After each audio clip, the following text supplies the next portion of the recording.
This is a film about storytelling, and it's about where a story can take you, and how a story can change once you take over and once it becomes yours.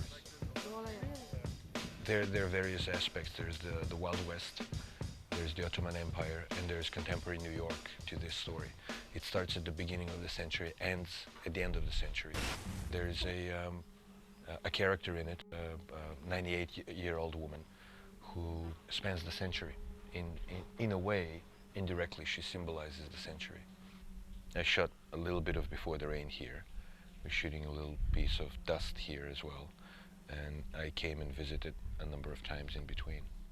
To say the least, it's very special. And I got a proof of that when we came here and the compass went crazy.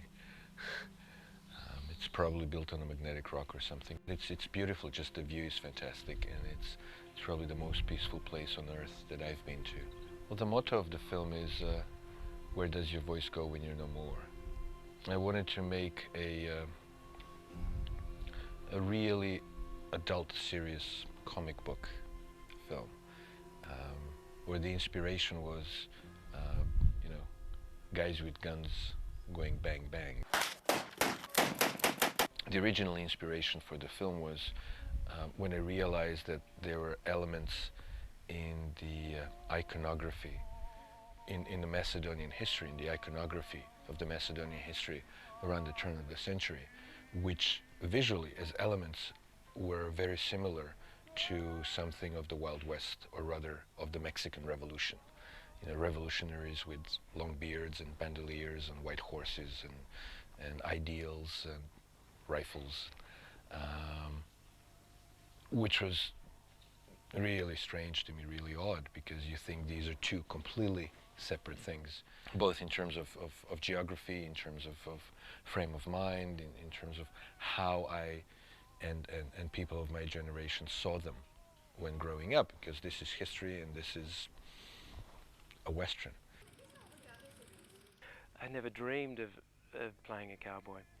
No, and certainly not a cowboy who finds himself in the middle of Macedonia at the turn of last century. My best description of Luke, I think, is he's described by another character in the film as a mean bastard, and he is.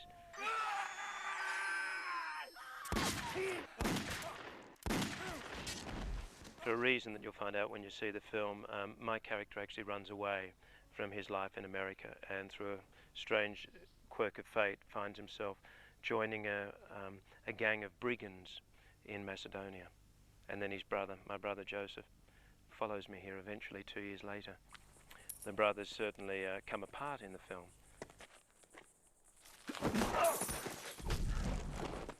Ashes to ashes. The script is so wonderful. And Milcho, besides being a great scriptwriter, he's a wonderful photographer. He's got a great visual sense.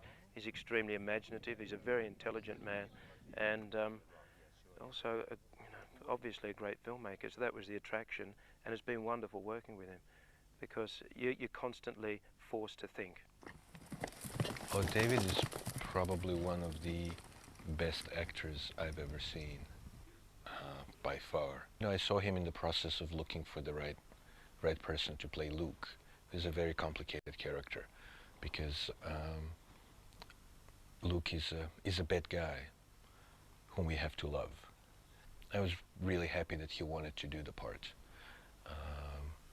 that he wanted to subject himself to these locations and the other grueling aspects of this production.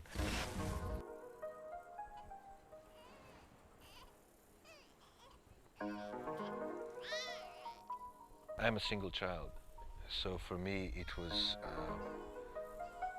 exploring and learning about what it probably would be like to have a brother while writing the script. So it was a story of trust and betrayal, and how far it can go, and how far you can give, and give again, and give again, and still take pleasure in giving.